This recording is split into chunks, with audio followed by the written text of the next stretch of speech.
Muy buenas tardes, bienvenidos a esta masterclass, a esta sesión que vamos a tener hoy. Quiero agradeceros vuestra presencia y, bueno, como sabéis, o como habéis visto en el título de la masterclass, vamos a hablar de la transformación digital, de la teoría en la práctica y cómo lo tangibilizamos.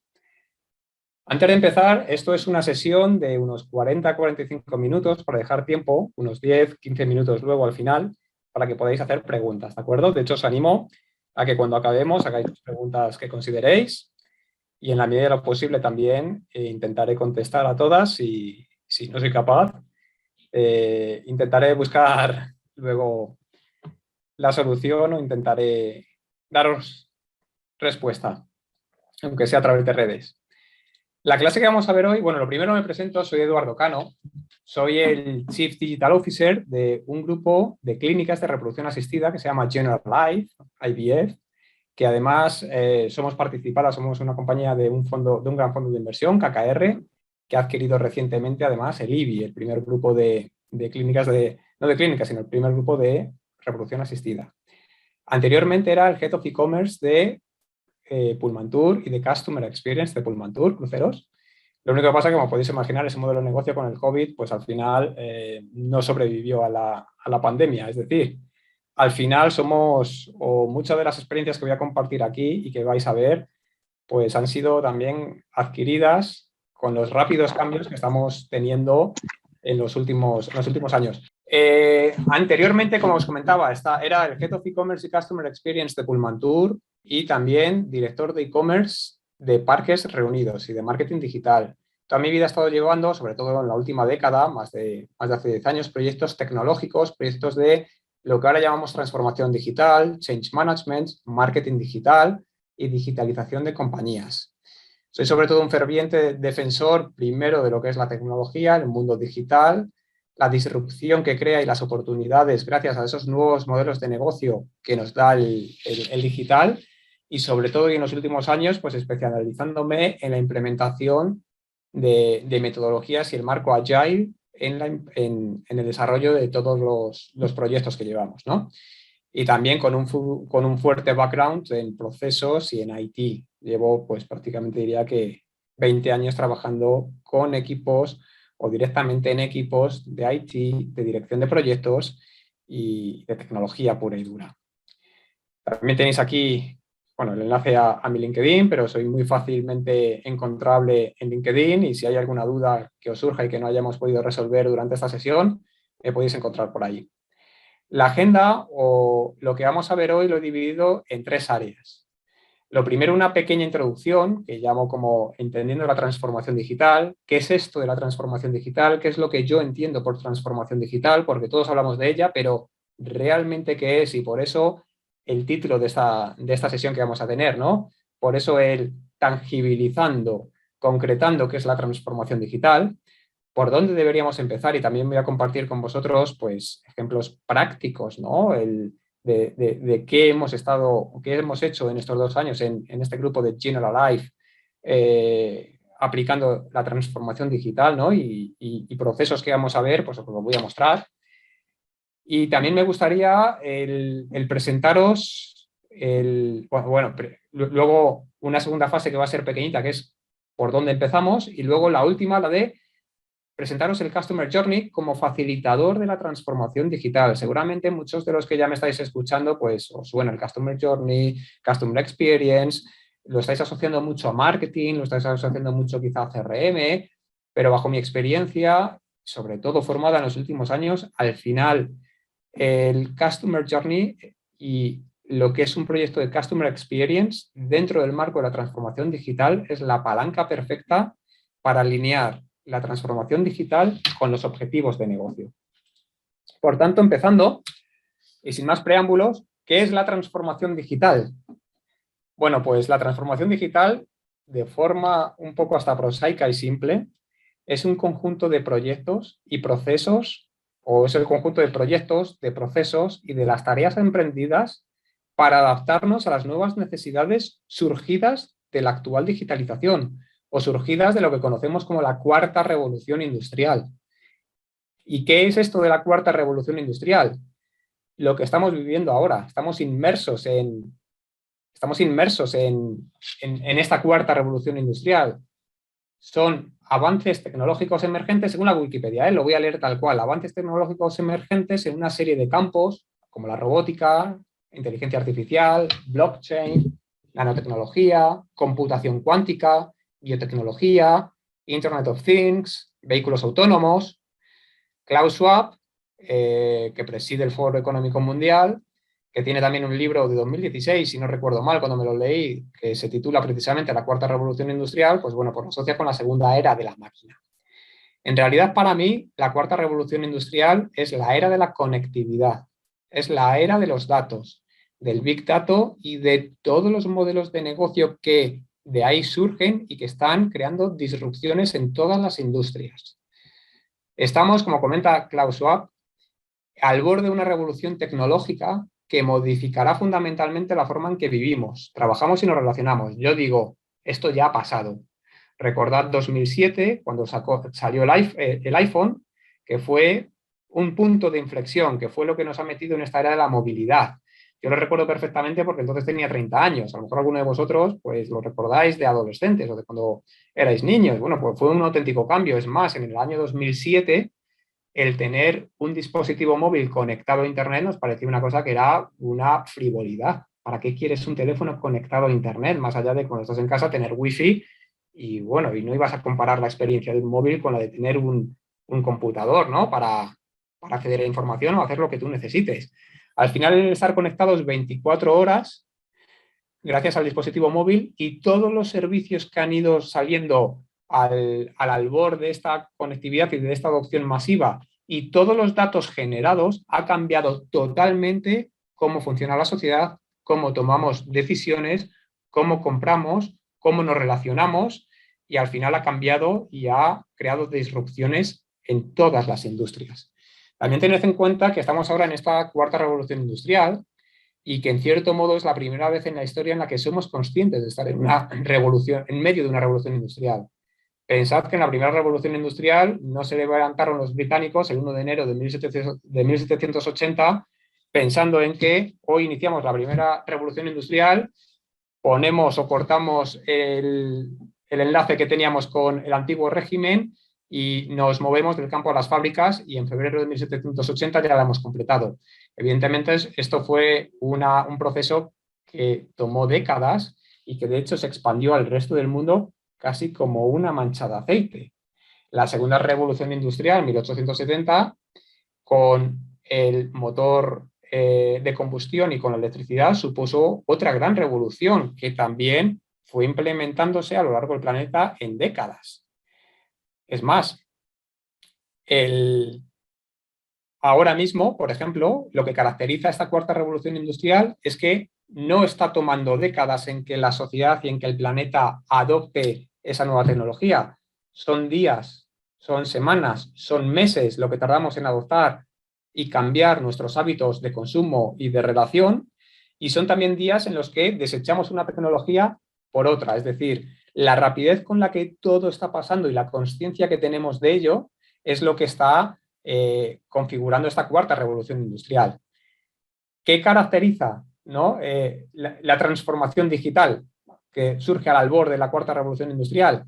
Pues sobre todo es digital. De hecho, ya Peter Hinsen, en el libro que escribió en 2011 llamado The New Normal, la nueva normalidad, que ahora nos suena todo la nueva normalidad con esto del COVID.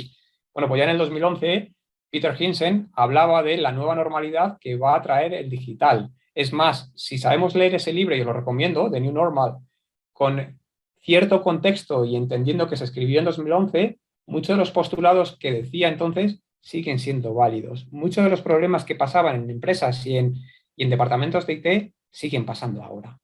Sigue estando de actualidad.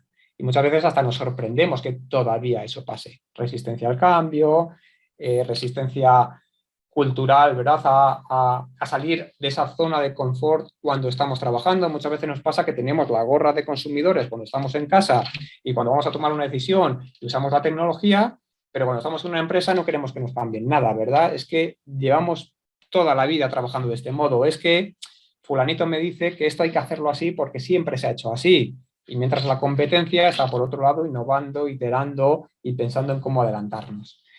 La agilidad, esta nueva era también está caracterizada por la agilidad, es decir, la rápida adaptación que tenemos que tener al cambio. Es decir, qué rápido somos capaces de adaptarnos al cambio. Os diría que todo esto, en cierto modo, ya estaba inventado o probado. Os pongo el ejemplo de Zara, que todos conocéis.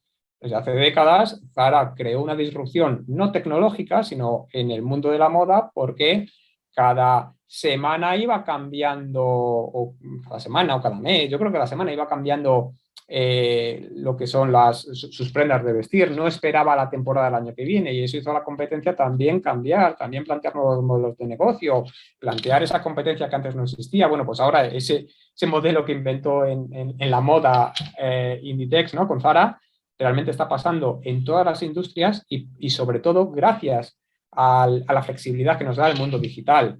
Se caracteriza por los datos.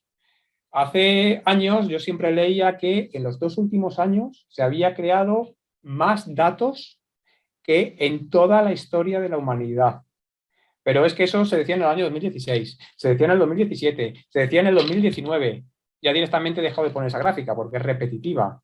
¿Esto qué significa? Que es un crecimiento exponencial. Por tanto, ahora mismo, evidentemente, si miramos los 2 últimos años, pues tenemos, son los 2 años que más datos se han acumulado y generado que en el resto de la humanidad. Pero es que dentro de 10 años veremos la gráfica que en el año 2017, 2018, 2022 prácticamente parece que es una línea. ¿Por qué?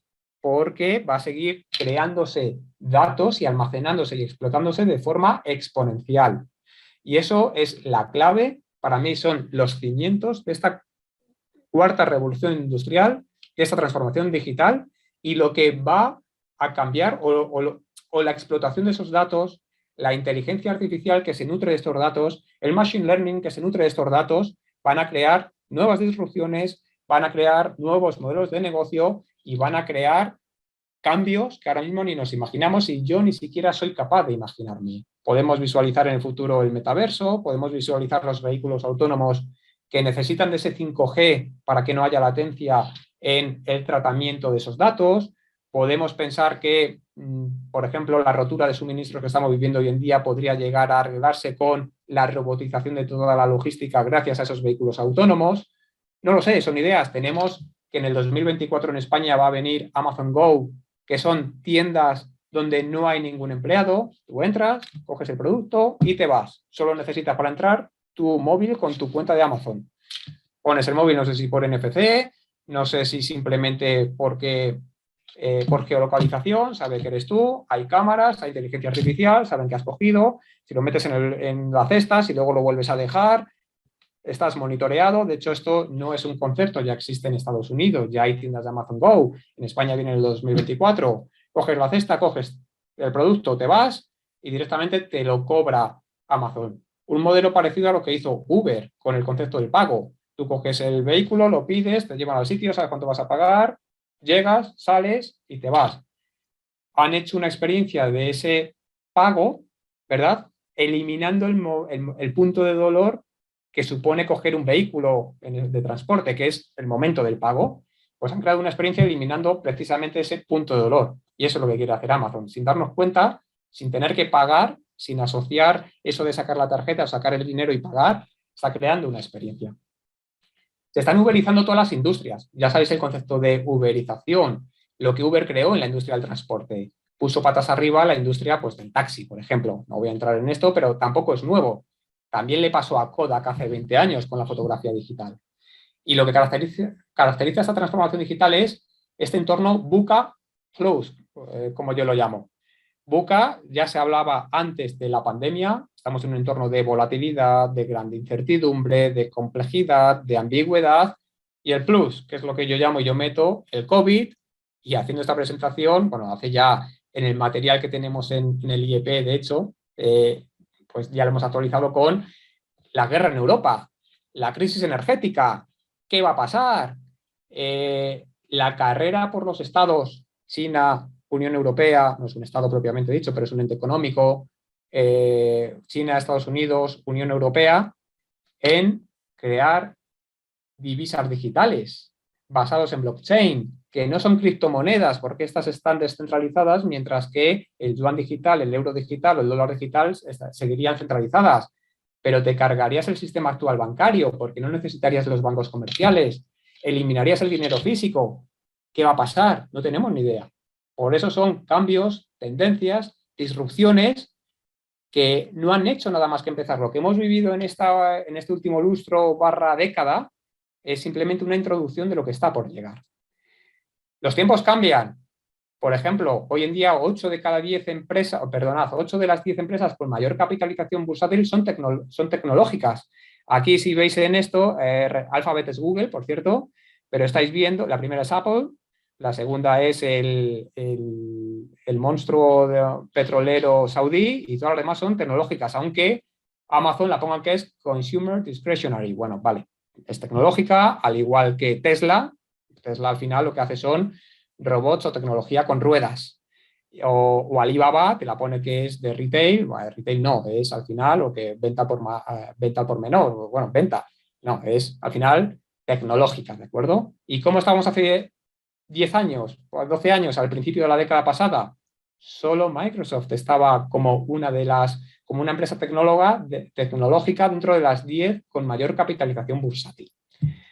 Por ir rápido, los tiempos cambian, crisis del COVID, desde que pasó la pandemia del COVID, durante el confinamiento en España se dispararon las ventas online un 150%, siendo constante esa subida a lo largo del tiempo. Es decir, mucha gente cuando fue a comprar online porque no podíamos salir, porque estábamos con el lockdown, lo que hicieron fue, pues hago la compra de la semana en internet, pero es que luego ya no voy a volver a ir al supermercado. Es un caso que yo ya compraba en internet la compra de la semana, pero desde el COVID es que ni me molesto en ir a cargar con bolsas. También, ¿qué pasó en esa época? Que no estaban preparados los supermercados y que querías comprar online y no podías, estaban colapsados, no había slots de entrega.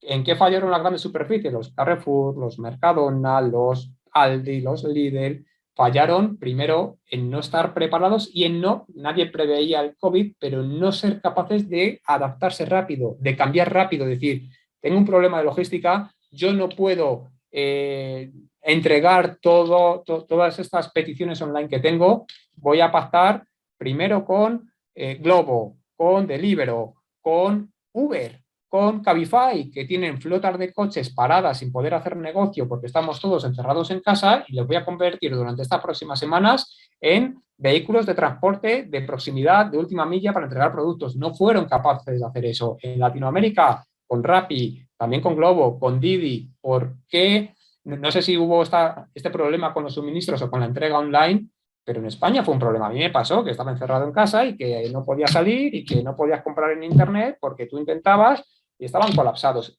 Si uno solo hubiera sido capaz de dar respuesta a esto, pues habría diferenciado del resto y a lo mejor ahora podría copar el mercado.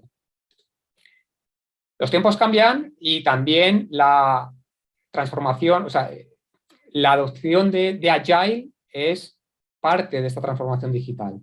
Voy a ir muy rápido, simplemente os dejo esto aquí, tendréis acceso a ello.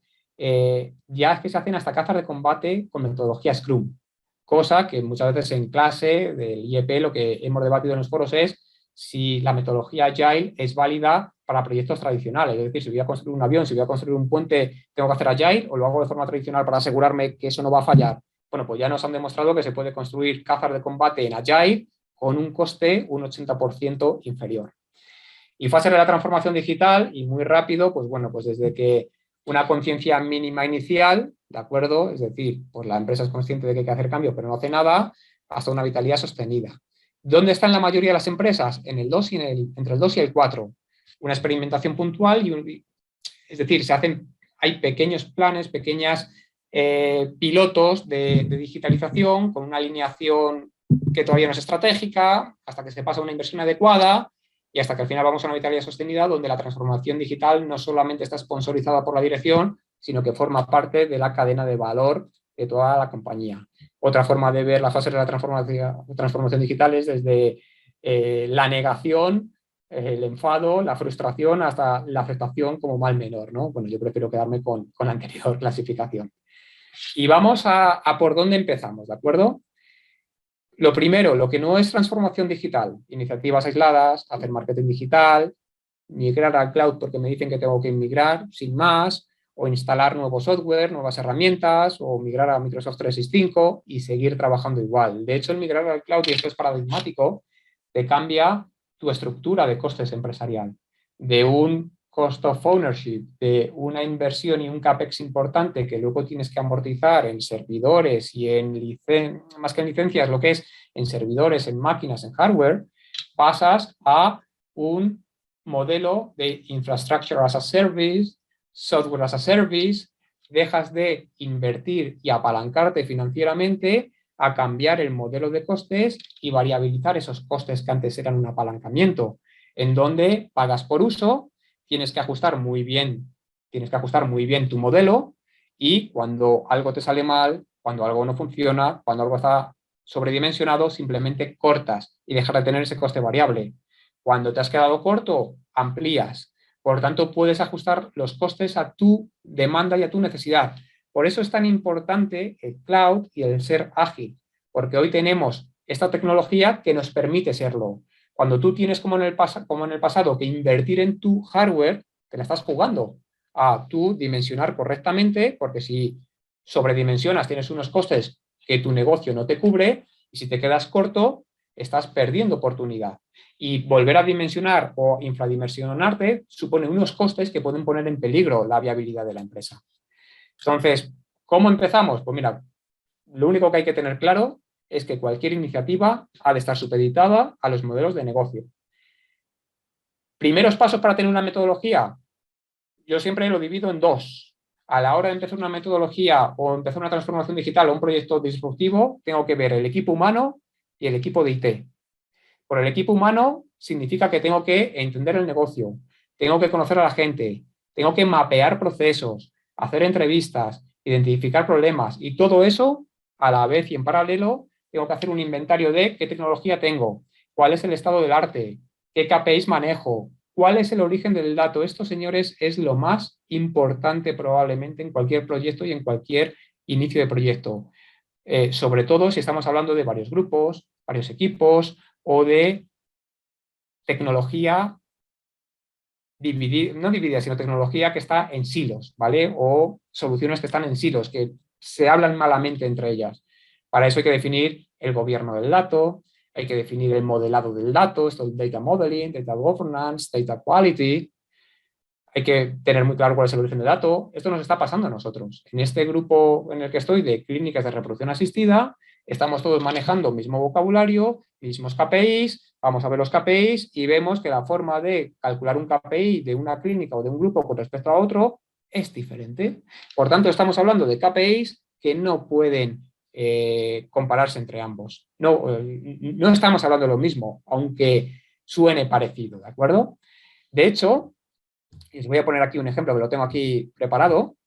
Nosotros, todo esto que yo digo de equipo, tecnología, inventario y documentar todo, está en este caso en una plataforma que es Jira, bueno, en este caso Confluence, en donde todo ese audit, todo ese cuál es el estado de la tecnología, qué tenemos, lo tenemos en una herramienta Agile, en una herramienta tipo Wiki, donde todo lo estamos teniendo aquí, donde aplicamos el concepto de single source of truth, es decir, toda la documentación que hay aquí es la última, la única, y cuando hay un cambio se hace sobre esta documentación en la nube. No estamos enviando emails adjuntando esto es lo último que hemos descubierto, esta es la última versión, te adjunto la versión 17.2, que al final perdemos el control y dejamos de ser productivos. Aquí tenemos definido, oye, cómo tiene que ser o cuál es nuestra propuesta del modelo de datos. Todo esto son enlaces con documentación. ¿Entendemos? Lo que supone, ¿no?, un proyecto de transformación digital. Esto evidentemente se está haciendo con consultores, lógicamente, y a lo que quiero comentar es que para empezar un proyecto de transformación digital que suena muy bien, tienes que hacer cosas como, oye, ¿cuál es mi estado de la tecnología? Y esto, como estáis viendo, no tiene nada que ver con voy a hacer marketing digital, voy a hacer campaña en AdWords o voy a hacer una página web, sino que va mucho más allá y trasciende mucho más esas cosas. Y vamos a la última parte, que es la más extensa, que es eso que he comentado del Customer Journey como facilitador de la transformación digital. ¿De acuerdo?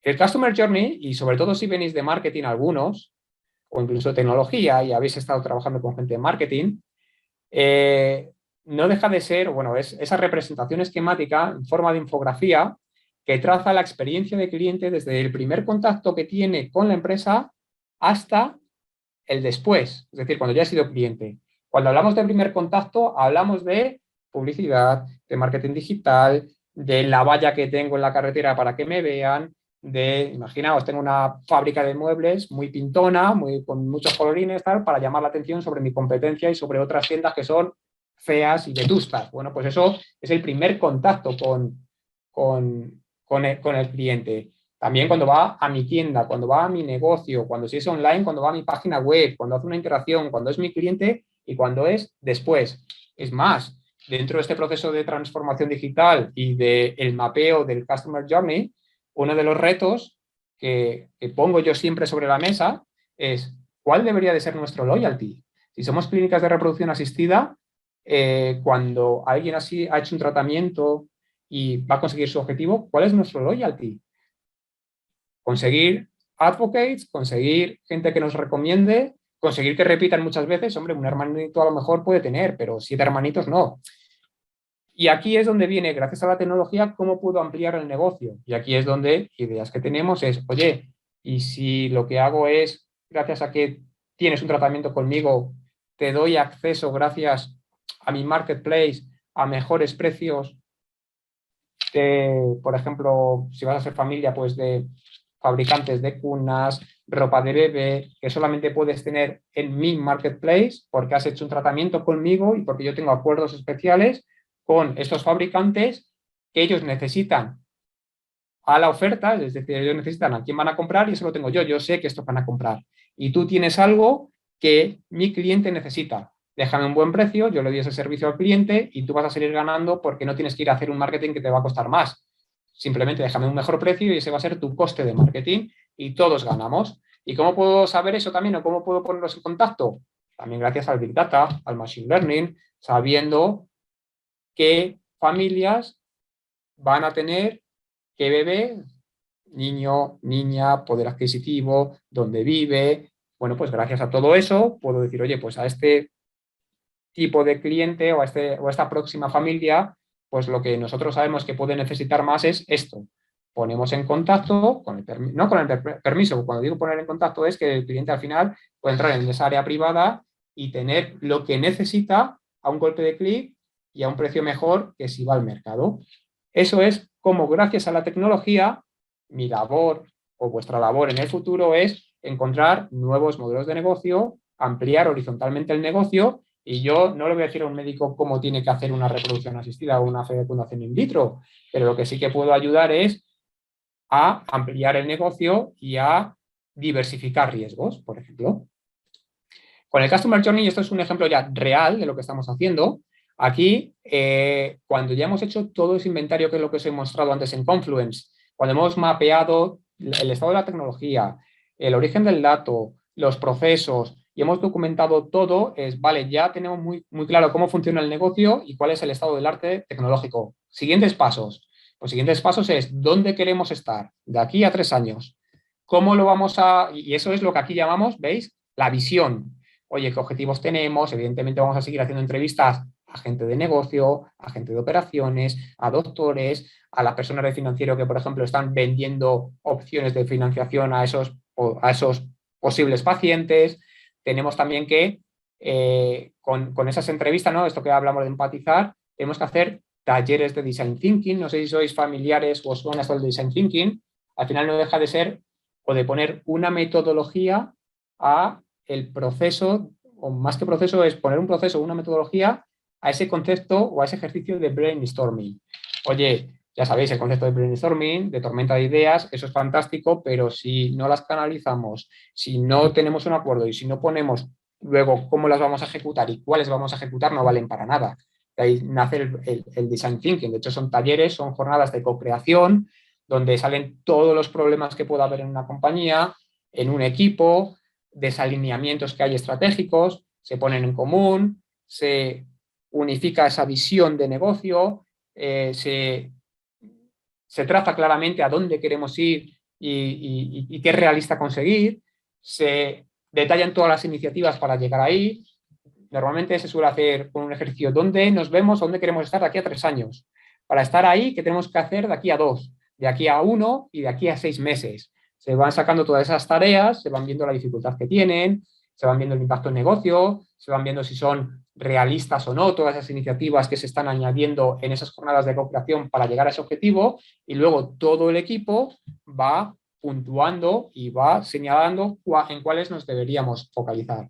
Al hacer ese tipo de talleres de co-creación, hace que una empresa, un equipo, vaya remando, ¿no? Como siempre se dice, en la misma dirección, vaya con los mismos objetivos y todos alineados. Si no hacemos de vez en cuando este tipo de tareas, estos proyectos nunca salen, porque cada uno tiene sus objetivos, porque todavía las empresas están muchas estructuradas en silos, en departamentos, en presupuesto que es mío y tengo que proteger mi presupuesto y mi trabajo porque si no me mete un bocado el año que viene el de enfrente.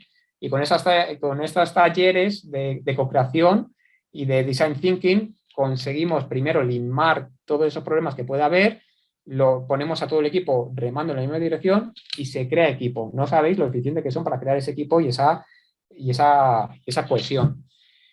Una vez que hemos hecho esto y que comprendemos el mercado y hacemos benchmarks también de la competencia, creamos los arquetipos de cliente, los buyer personas, ¿no? Concepto muy, el arquetipo de cliente muy marketingiano, hacemos los modelos de segmentación, todo eso luego al final lo plasmamos en proyectos.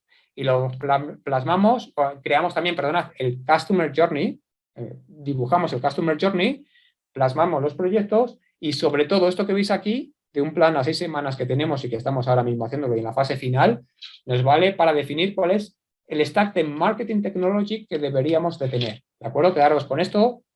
Cuando oigáis de MarTech, es Marketing Technology y me define ese stack de qué tipo de CRM de tener, qué CDP, Customer Data Platform, tengo que tener, qué herramienta de Marketing Automation también tengo que tener, cómo todo eso se va a integrar con los sistemas de la compañía, con el ERP, con el software médico, cómo va a haber esa comunicación bidireccional. Por lo menos todo eso se dibuja en planos para luego hacer los proyectos, ¿no? Y ahora vamos a crear ese Customer Journey Map. Esto que os pongo aquí es un ejemplo que podéis encontrar en internet. Digo este ejemplo, este pantallazo. Es un Customer Journey Map de un restaurante. Fijaos lo simple que es. Esto es la ideación, ¿vale? No es simplemente como una introducción. Oye, esto es el Customer Journey Map. Venga, vamos a hacerlo. ¿Cómo lo hago? Mapeando todos los procesos. Vale, pues en el caso de un restaurante es pues entrada al local, la atención del camarero, elegir mesa, ver la carta, elegir los platos, evidentemente comer, pero luego pedir el postre, que es también otra experiencia, tomarme el postre, el café, pagar. Y aquí me faltaría, y de hecho un ejercicio que solemos hacer cuando doy alguna clase presencial sobre crear ese Customer Journey o Customer Experiences. ¿Y cuál sería el loyalty de un restaurante? Ojo, dices que es un restaurante, esto es para grandes empresas. Pues os diría, yo tengo una panadería o una pastelería no muy lejos de mi casa, donde cuando vas te preguntan si eres cliente o si estás en su club y solamente necesitan el teléfono.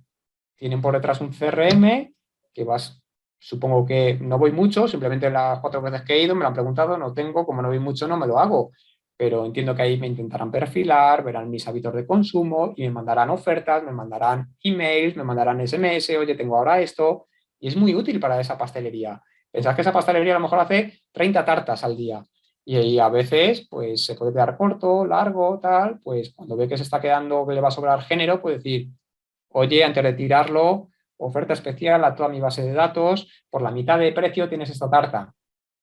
Y dices, es que por la mitad de precio por lo menos minimizo la pérdida, porque perdería más si directamente tiro entera la tarta, ¿no? Pues ese tipo de cosas le hace ser mucho más eficiente y es una, de verdad, pastelería de calle, no tiene más. Aquí lo que me faltaría es, oye, ¿cómo puedo hacer ese loyalty? Como el ejemplo que os he puesto de la pastelería, o lo que yo os he preguntado, ¿no? Os he puesto sobre la mesa. En mis clínicas de reproducción asistida, ¿cuál es el loyalty? ¿Cómo puedo generar loyalty? ¿Cómo puedo generar advocates? ¿Cómo puedo generar, ¿verdad? Iba a decir NPS, bueno, no es exactamente NPS, NPS es cuán de probable sería que me recomendaras, ¿verdad? Pero ¿cómo puedo generar esa afinidad con la marca? Y más en una industria, y hablo de la nuestra, o en un sector en donde lo que nosotros hacemos, y perdonad la frivolidad, es una commodity. Cuando tú vas a una clínica de reproducción asistida, tú quieres un bebé sano. Y te da igual que sea con nosotros o con la competencia. El producto final, y perdonad por la frivolidad, es un bebé sano. Punto. Si lo haces con una máquina X, con otra máquina, con una técnica tal o con la otra, me da igual. Entonces, ¿cómo nos diferenciamos? Ahí está. ¿Cómo hacemos que nuestro servicio sea diferente? Por mucho que yo le diga que tenga el mejor laboratorio del mundo, ¿se lo puede creer o no? Ojo con esos retos. Siguiendo con el Customer Journey, una vez que he hecho este mapeo, normalmente lo que se suele hacer, dependiendo del negocio, es qué áreas son visibles y qué áreas son invisibles. Perdonad, antes de llegar aquí.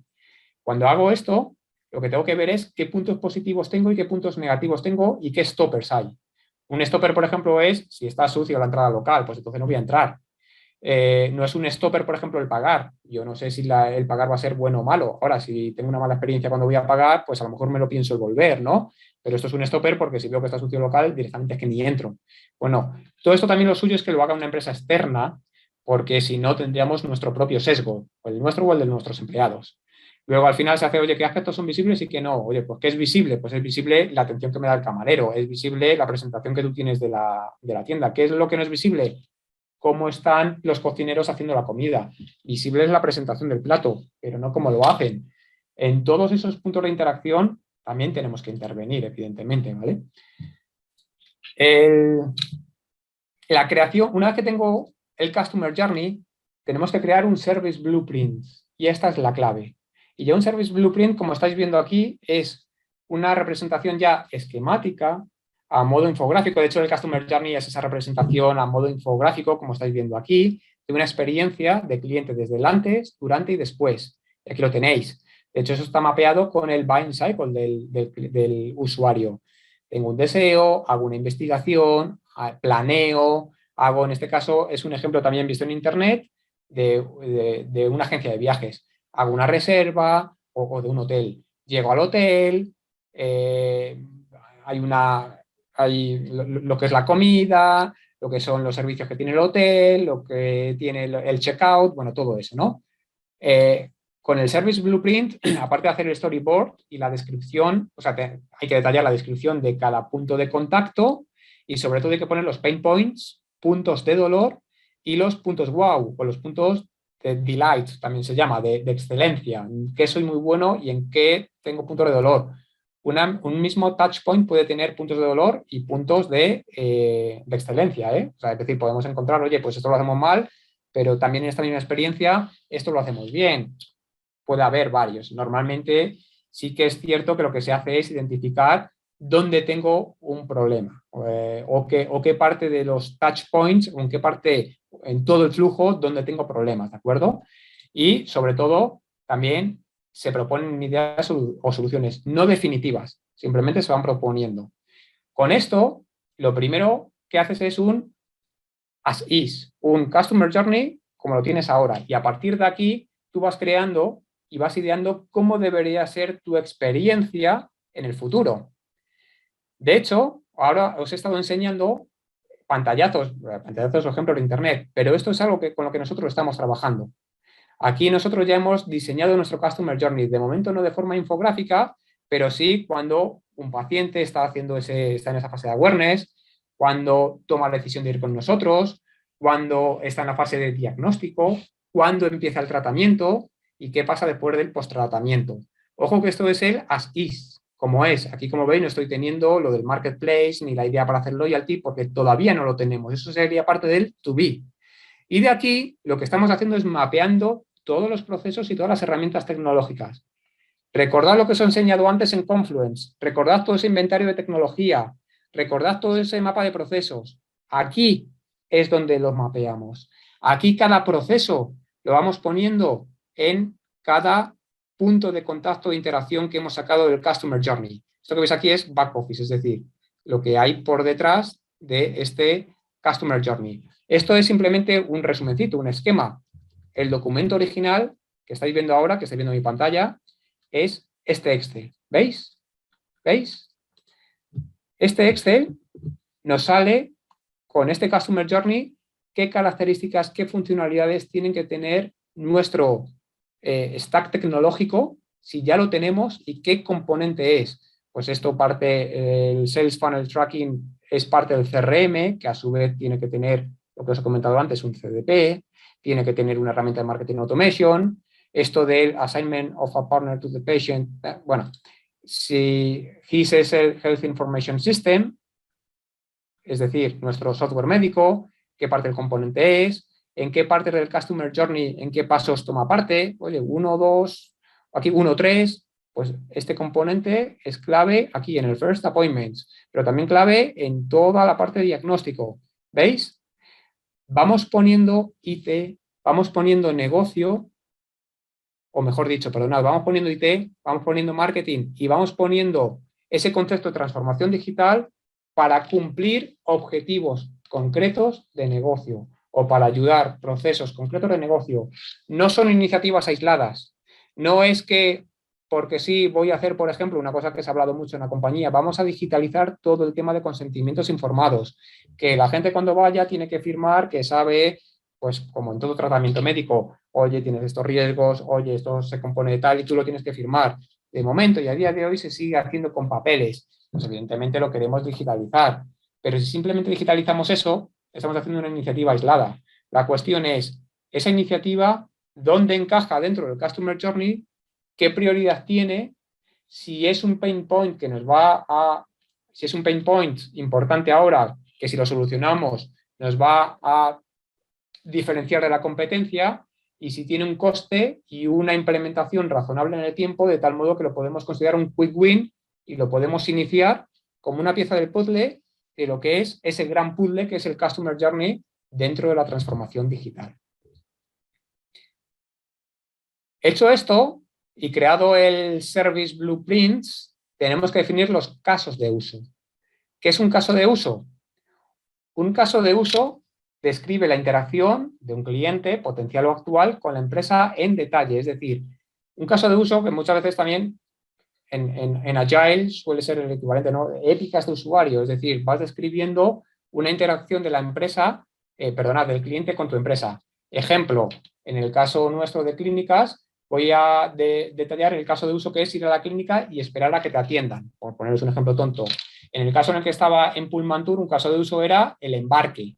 Oye, el caso de uso es llegas al puerto, tienes que pasar la cola, el control de pasaportes, tienes que dejar la maleta, tienes que rellenar una serie de documentos. ¿Cómo podíamos digitalizar eso?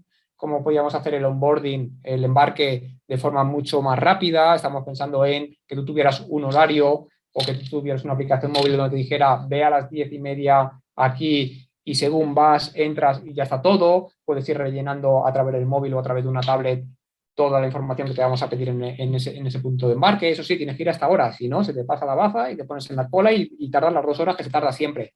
Ese tipo de cosas, ¿no? Esos son los casos de uso. Todos los casos de uso componen la experiencia del cliente.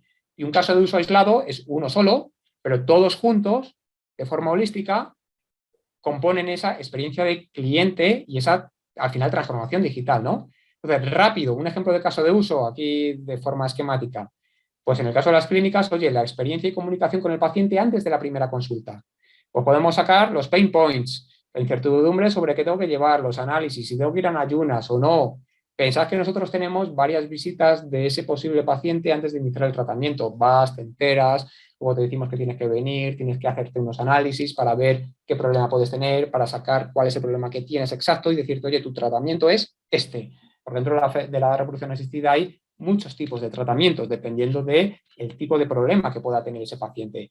Pues eso genera incertidumbre. Es un proceso complejo y es un proceso en el que además la gente viene ya rebotada, viene triste, viene angustiada. Es fundamental esa experiencia de cliente. Tengo que ver este caso de uso, qué prioridad tiene, qué impacto en operaciones tiene, qué impacto en negocio tiene. Es decir, tiene un impacto importante, me va a hacer diferente, me va a mejorar esa experiencia del cliente, o es un impacto pequeñito, porque si es un impacto pequeñito lo puedo dejar para lo último porque no va a generarme una disrupción, no me va a generar algo importante de cara al cliente.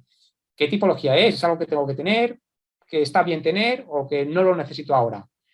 ¿Qué objetivos tengo con este caso de uso? Pues manejar las expectativas, reducir la ansiedad. ¿Cuál es la descripción del proceso? personalizar la experiencia en el primer instante, proveer al paciente de información detallada, dar la posibilidad de contratar servicios con antelación. Imaginaos, oye, que tienes que venir a una punción, que tienes que venir a que te hormones, a lo que sea, tal, o a una transferencia de embriones, ya cuando se inicia el tratamiento, si no puedes venir conduciendo porque luego vas a necesitar asistencia, si lo necesitas te ponemos nosotros el Cabify gratis, porque tenemos acuerdo con Cabify, por ejemplo.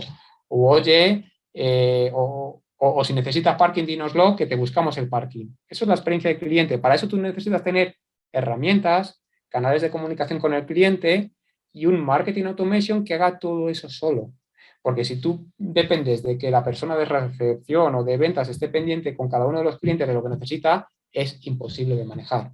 Si tú, en cambio, tus herramientas son capaces de ver qué tipología de cliente, en este caso paciente, entra y qué puede necesitar, son opciones que se le va dando de forma automática. Y cuando pide, si necesito un Uber, un Cabify, o se lo pide la de recepción, o directamente estamos conectados con Uber, que le sale el interface para decir a qué hora, qué día y cuándo. Y cuando pinche el usuario, eso nos pasa a nosotros y es parte del tratamiento. ¿Veis? Con estos casos de uso que forman parte de ese Customer Journey, vamos creando una experiencia gracias a la tecnología digital y vamos transformando digitalmente a la empresa sin hacer iniciativas aisladas, como el ejemplo que os he puesto antes, de la digitalización de los consentimientos informados, ¿no? Aquí voy rápido con esto porque vamos un poquito justo de tiempos, pero bueno, pero un ejemplo de todo lo que se compone un caso de uso. Y al final, un caso de uso acaba con qué desarrollos tecnológicos exactos necesito para poder hacer esto. Oye, que primero tengo que tener un data quality y un data cleansing. Si no lo he hecho, no puedo empezar a hacer esto, que es la razón por la que hicimos ese proyecto el año pasado de inventario de IT, origen del dato, gobierno del dato. Primero tengo que poner orden ahí para luego poder iniciar un proyecto así, que sea común en toda la compañía, en todas las clínicas, y poner un sistema que dé servicio a nivel corporate a las clínicas actuales y a las futuras que puedan ir incorporándose al grupo. Entonces, ¿cómo se lleva a cabo? Y estamos ya acabando, ¿de acuerdo? Para dejar al menos 10 minutos. Se lleva a cabo, aquí llamo esto del agilismo, bueno, con metodologías agile, y es lo que os comentaba al principio. Para poder llevar a cabo todo esto, tú no puedes hacer hoy en día como se hacía tradicionalmente, un proyecto donde estos son mis requisitos a día de hoy, me lo empaquetas, lo planifico a 3 años o a 2 o a 1 y toma, aquí tienes el paquete y lo tienes que validar. Además, te tiras un mes validando y luego es cuando salen los disgustos, los fallos, esto no lo había pensado, o a mitad de proyecto me he equivocado en esto y tengo que meter esto otro. Y en un proyecto tradicional, que es con metodología en cascada, no puedes hacerlo. Por eso se trata de meter Scrum, Kanban. De hecho, hoy en día el estándar es hacer un Scrumban, es decir, hacer tableros Kanban. No voy a explicar qué es un tablero Kanban, pero si queréis o tenéis dudas o curiosidad, me contactáis por LinkedIn y lo vamos y comparto con vosotros el conocimiento sobre esto y cómo nosotros estamos trabajando todos los proyectos con tableros Kanban y también con metodología Scrum con sprints de 2 semanas. Es decir, cada 2 semanas entregamos un producto mínimo viable. Para que os hagáis una idea, un producto mínimo viable puede ser el módulo de pedir citas de una web de una clínica. Es un producto mínimo viable cerrado que tiene que funcionar. ¿Es lo que queremos? Sí, perfecto. Pues es un módulo ya hecho, mientras vamos construyendo otros módulos que luego se unirán entre ellos. Que resulta que validamos ese producto mínimo viable, o mejor dicho, en el testeo no nos funciona, no nos gusta, no es lo que pedíamos. El alcance es tan pequeñito que es fácil arreglarlo. El problema lo tienes cuando un proyecto enorme te lo dan y lo tienes que validar en su conjunto. Te mueres en detalles, es imposible validar todo. Y es cuando los proyectos fallan, cuando salen a producción y empieza eso a fallar por todos sitios, no se ha testeado todo, no está maduro.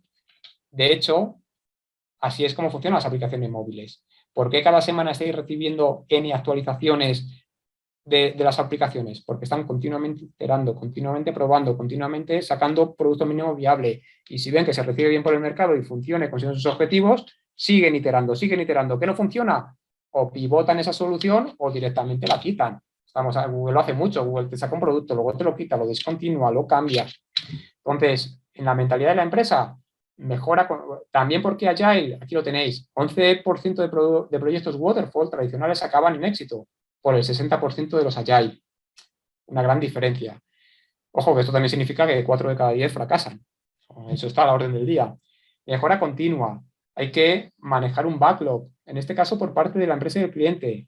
la figura del Product Owner es fundamental, que es quien maneja esos requisitos, esas tareas por parte de la empresa que se agrupan luego en éticas de usuario que forman parte de esos casos de uso que a su vez forman parte de ese Customer Journey, ¿no? de esos proyectos de digitalización.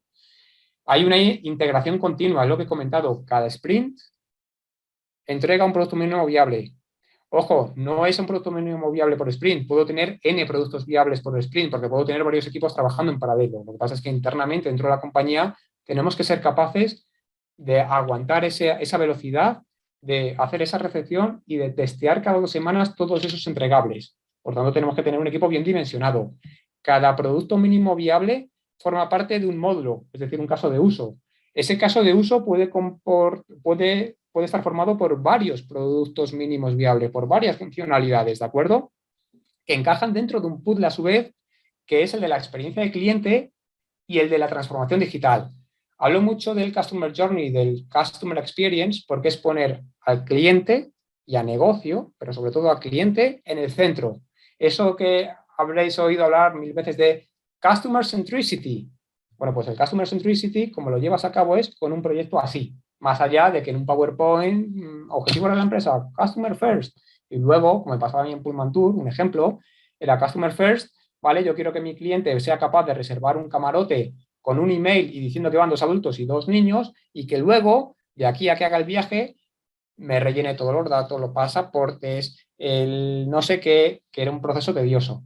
Entonces, que digo, oye, que por 20 euros me pueda reservar un camarote y tiene 2 semanas para rellenarme el resto de datos. Lo que no quiero es que en el proceso de venta hacerlo súper largo. Qué bien, fantástico, muy bien. Y cuando íbamos a implementarlo, nos dicen que el Booking Engine de Pullman Tour que está hecho de tal forma que o le meto todos los datos o no puedo hacer eso que había pedido yo. ¿Vale? ¿Y por qué no lo cambiamos?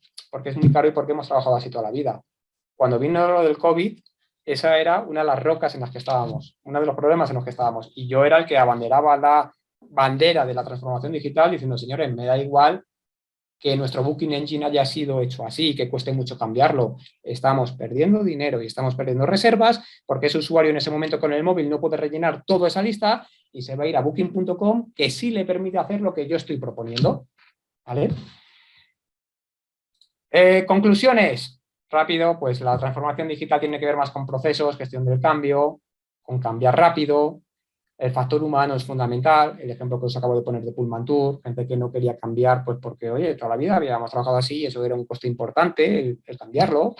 El Customer Journey pone el negocio en el centro, me da una foto de lo que tenemos ahora y a dónde queremos ir, que forma parte a su vez de esa transformación digital. Y para poder hacer esto, es Cloud Technology, lo que pasa es que no me he metido mucho en la parte IT, metodologías Agile, estar muy preparados para el cambio y para ese concepto o para esas metodologías de Change Management que se llevan hablando de hace 15 años de ellas y que siguen tan vigentes ahora como hace 15 años. De hecho, antes se hablaba de Change Management, ahora se ha sustituido ese Change Management por transformación digital. Pero nada, que he corrido un poquito, pero es que me he comido el tiempo y acabo ya y listo para las preguntas. Voy a ver el chat. Todavía no hay preguntas, ¿de acuerdo? Todavía, así que si las vais haciendo en el chat. A ver, Hermes nos comenta, ¿es posible aplicar la transformación digital? Ups, espera que se me va. ¿Es posible aplicar la transformación digital a una campaña política local, municipal, por ejemplo? Si es posible o no, no lo sé, pero que tienen incentivos cero para aplicarlo en la política y para que los funcionarios y las administraciones lo apliquen, es tal cual. Yo no visualizo como una campaña política, hablo de campaña, una campaña electoral puede ser agile. Bueno, puede ser agile en el sentido de pedir los carteles, de pedir a nivel un poco de comunicación. A ver, evidentemente sí existe el lean marketing, agile marketing, sí. Desde ese punto de vista, sí. Pero desde el punto de vista de meter agile en la toma de decisiones de las administraciones públicas, no es que no lo vea, claro que sí lo veo, pero no tienen incentivos cero. ¿Cómo consideras, nos dice Jaime, cómo consideras que se puede implementar la transformación digital en una empresa industrial B2B mediana o pequeña? Bueno, ¿cómo? Al final, aquí hay una pequeña variación, ¿no? Cuando es B2B, hablamos de account-based marketing más que de B2C, hablamos de gestionar cuentas, pero en el fondo es lo mismo. Mi cliente, da igual, de hecho yo cuando iba a la universidad nos lo dejaban muy claro, en dirección comercial y de producto. Nos decían, señores, me da igual que vendas un producto o un servicio y me da igual vender a un B2C o a un B2B, es un cliente igual. Entonces, los procesos son diferentes, la toma de decisión es diferente. En B2C hago mucho inbound, hago mucho contenido, hago muchos funnels de marketing para B2C, muchas landing pages. En el tema B2B tengo que hacer lo mismo, pero con una orientación diferente. Imagínate que si soy un B2B y vendo impresoras industriales, pues a lo mejor uno de los stakeholders que tiene la última decisión es el director financiero para saber cuánto me cuesta esa inversión en esa máquina, cuánto me cuesta el apalancamiento financiero y la amortización. Bueno, pues el contenido que tengo que crear o el lead magnet o el PDF que tengo que crear para el director financiero será muy distinto al de B2C, pero en el fondo es lo mismo. Va a haber más stakeholders a la hora de tomar la decisión, es decir, va a haber más decision makers, pero tengo que tratarlo de ese modo y, por ejemplo, herramientas como HubSpot, pero también como Salesforce, HubSpot la conozco un poquito más, también tienen módulos de account-based marketing precisamente para tratar, y aquí estoy hablando un poquito más de marketing, ¿vale? Ahora, a la hora de la transformación digital, tú piensas que son procesos. ¿Dónde estoy ahora y cómo puedo mejorar? Os he puesto el ejemplo de la impresora industrial. Y si tengo que pivotar mi servicio y en vez de vender impresoras, tengo que poner printing as a service, impresoras como servicio, no te preocupes, yo te la instalo en tu sitio, tal, pero vas a pagar por impresiones hechas, no por tener ahí un hierro. Y en el momento en el que no te valga o no quieras, voy, la recojo y yo la sigo reutilizando. Entonces, eso es una forma, en cierto modo, de gracias también a la tecnología, aplicar lateral thinking, se llama también, ¿no? Jaime Manrique, no, perdonad, Urco Puga, hombre, gracias, Urco. Es un antiguo compañero de Parques Reunidos, al que le tengo mucho aprecio. Y me dice, danos 3 tips, para una buena medición del impacto en Profit and Loss de una iniciativa de desarrollo. Ejemplo, asegurar nice to have versus must to have, se fundamenta en un impacto real y minimiza fricciones entre departamentos. Un abrazo, gracias. A ver, esto casi prefiero, esta es una pregunta con trampa que tengo que pensar ahora bastante, Urco. Entonces, danos 3 tips para una buena medición del impacto en pérdidas y ganancias.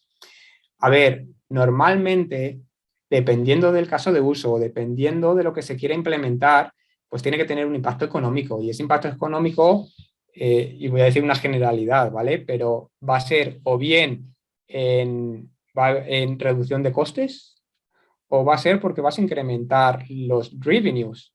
Lo difícil, y lo sabe bien Urco, ¿verdad?, es cuánto de tu incremento de revenue lo asignas a una iniciativa de transformación digital. Eso es realmente lo difícil. Entonces, hombre, ya se juegan con escenarios, se juegan hoy en día con modelos predictivos, hay herramientas como ClickView, como Tableau, como incluso el propio Power BI, que bueno, que te permiten modelar cuando tienes muy bien ya hecho lo que es tu estructura de datos, tu data warehouse, tu data lake, tú puedes jugar con escenarios y puedes ver o puedes visualizar o puedes tener ese escenario de impactos o en costes o en revenue y por tanto en pérdidas y ganancias. Pero eso habría que verlo por proyecto. Entonces, mis 3 tips, también, hombre, se puede hacer por KPIs.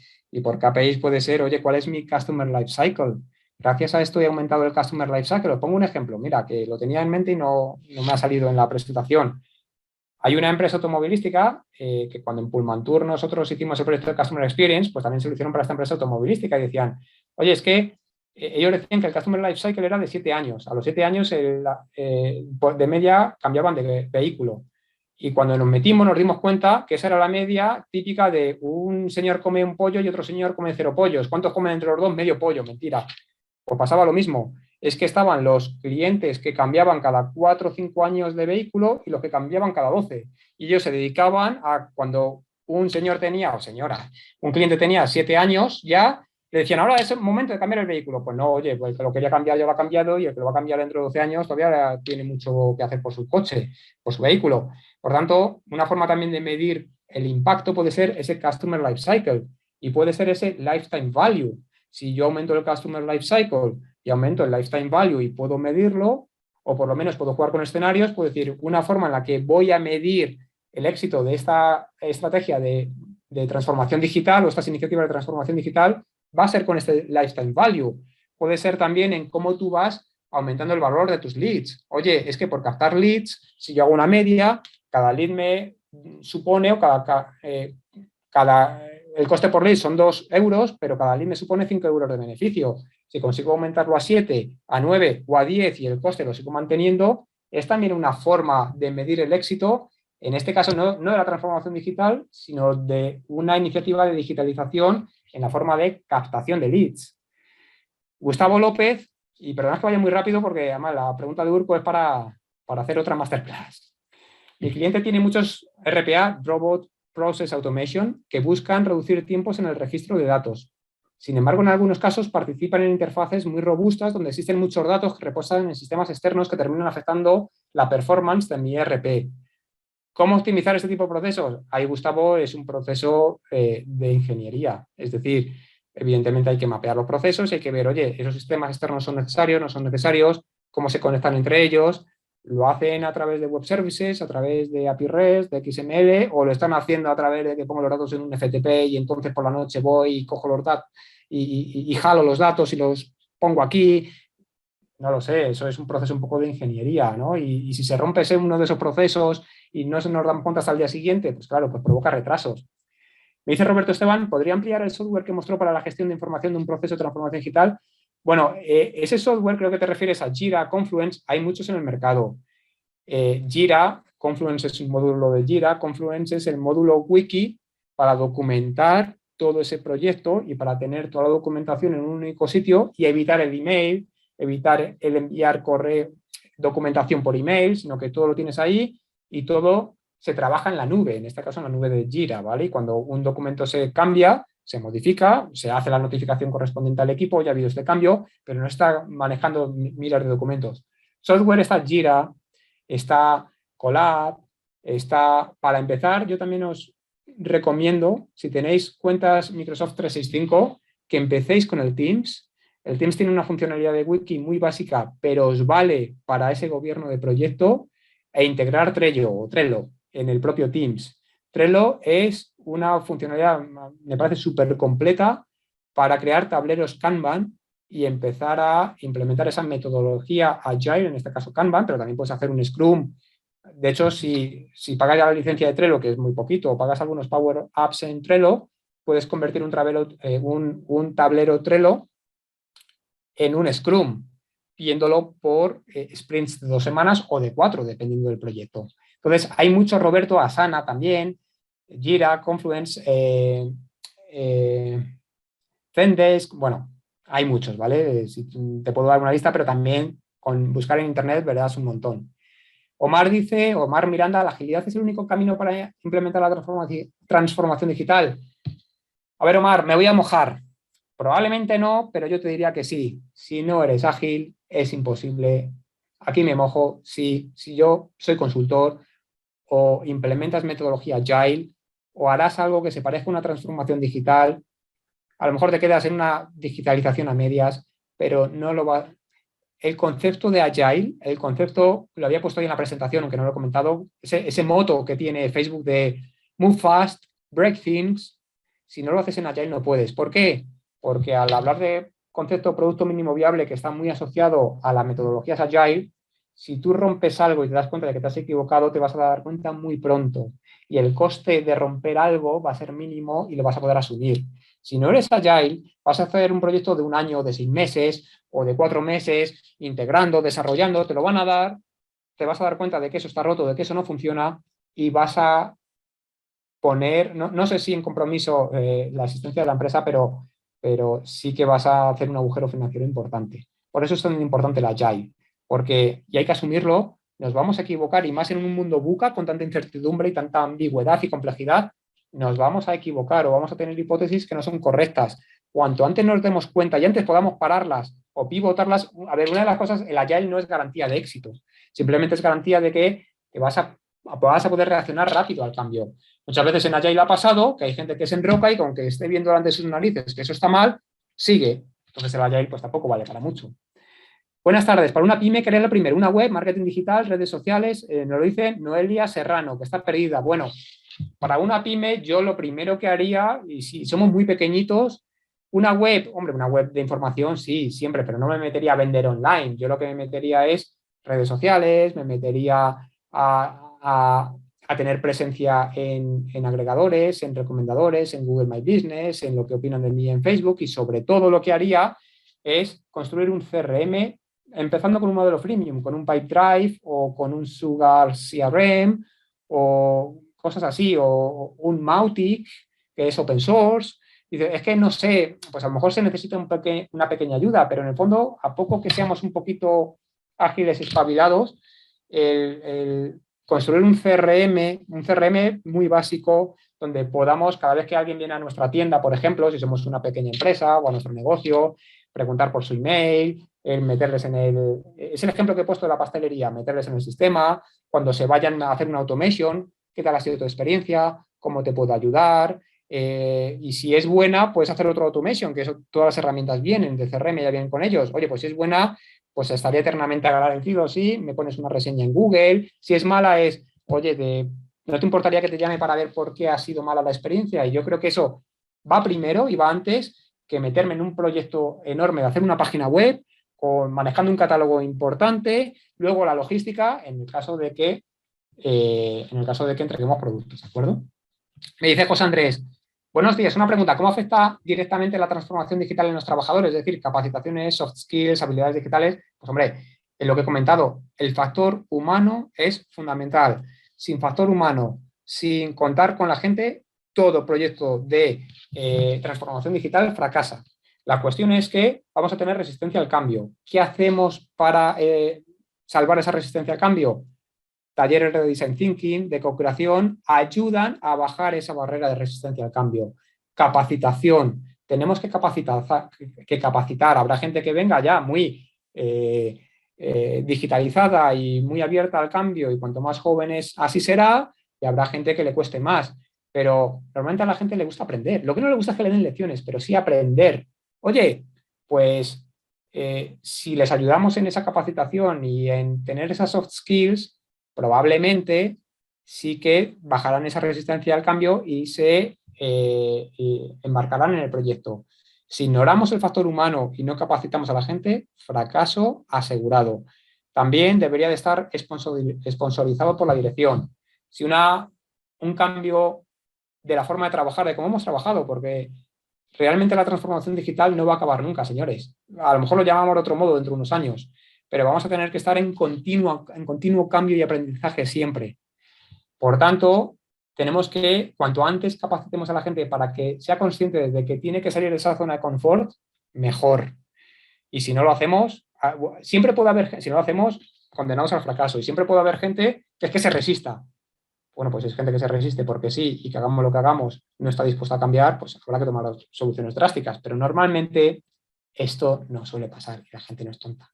Y salvo, como he comentado al principio, que seamos funcionarios que no tienen ningún incentivo al cambio, pues en el mundo privado es lo que nos toca.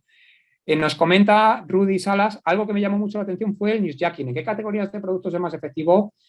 Pues hombre, depende. Nosotros, el newsjacking, por ejemplo, os pongo un ejemplo, Mastercard hizo un newsjacking a Djokovic en el pasado Open de Australia. Ya sabéis la polémica con el tema de las vacunas, y que como no estaba vacunado no le dejaron entrar a Australia. Salió Mastercard y dijo, problemas con tu visa, usa Mastercard, y de fondo Djokovic. Ese, por ejemplo, es un ejemplo de newsjacking. Pues, a ver, cuando sea productor de consumo, cuando sean en productos o en mercados muy maduros, te diría que vale muy bien el newsjacking, pero es un arte. Tienes que tener un community manager que tiene que ser un artista, y también la empresa tiene que tener esa mentalidad de probar ese tipo de cosas, porque es una empresa muy tradicional, que muy hermética, que toda la comunicación pasa por el mismo funnel y por la misma persona, y lo tiene que aprobar el CEO, no hagas newsjacking porque te van a poner en la calle. En nuestro caso de la salud y de clínicas de reproducción asistida, hacer newsjacking es un poquito complicado. Bromas no podemos hacer. En nuestro caso lo que tenemos que ir es al sentimiento. Cuando digo sentimiento es a tocar algo que sea touch feeling, ¿no? Cosas así, que toque pues es muy sentimental, muy de experiencia. Pero en general, todo lo que sea gran consumo y mercado muy maduro, pues el newsjacking, si estás dispuesto también a que te caigan palos, pues sí que serían industrias que le puede venir muy bien. Julio Leandro dice, ¿algún documento que explique cómo integrar diferentes metodologías para la transformación digital? A ver, documentación tienes muchísimo. Lo que pasa es que diferentes metodologías, no sé a qué te refieres. Scrum y Kanban son marcos ágiles más que metodologías y se usan en conjunto. De hecho, un Jira que viene con el tablero Kanban para ver cuál es el estado de progreso de todas las tareas y a su vez lo que es dividido en sprints. No sé si te refieres a eso. ¿Cómo integrar tradicional con metodología ágil? Es que no lo puedes integrar. Es que, a ver, lo que sí que se pueden hacer, sí, es, bueno, esto no es ni blanco ni negro. Yo también muchas veces en proyectos me hago una matriz RACI de responsable, accountable, quién es el que tiene que estar informado, quién tiene que validar una decisión, todo eso, sobre todo para ver quién es el responsable, quién es el informado, quién lo ejecuta. Eh, yo eso sí lo hago y eso es muy tradicional. Pero eso al final, en el fondo, si tú te vas a un tablero Kanban, cada tarea tiene asignado un responsable con un deadline. Lo que pasa es que, bueno, a la hora de hacer ese gobierno de proyecto, pues es muy útil cuando lo estás viendo, cuando tienes toda la documentación generada de ese proyecto al inicio, en ese kickoff, tener a lo mejor un Excel, una matriz con una matriz de riesgos por un lado y responsables de proyectos, interesados, tal, y luego cuando lo vas ejecutando y vas gestionando el backlog y vas asignando responsables, pues ya a través de un Kanban, por ejemplo, o mismamente de un Scrum, da igual, pero bueno, de un Kanban, vas poniendo quién es el responsable de cada tarea. También el análisis PERT, no sé si sois familiares con lo que es un análisis PERT, ¿no?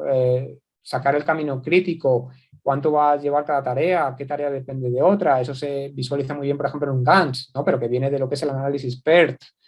Pues tampoco es ninguna tontería hacerlo, no para todo un proyecto genérico de aquí a 3 años, porque a saber qué pasa dentro de 6 meses, pero a lo mejor planificando este cuatrimestre, si tenemos las tareas más o menos claras, podemos hacerlo como referencia, pero nunca como algo que está escrito en piedra y que esto es lo que me dice mi análisis PERT y esta es la tarea que tiene que venir luego y no me muevo. No, porque a lo mejor que viene la guerra de Rusia y el suministrador de trigo se queda sin trigo y dice, oye, pues este proyecto que tenía que digitalizar mi logística, pues pues no lo puedo implementar por algo que no esperaba, ¿no?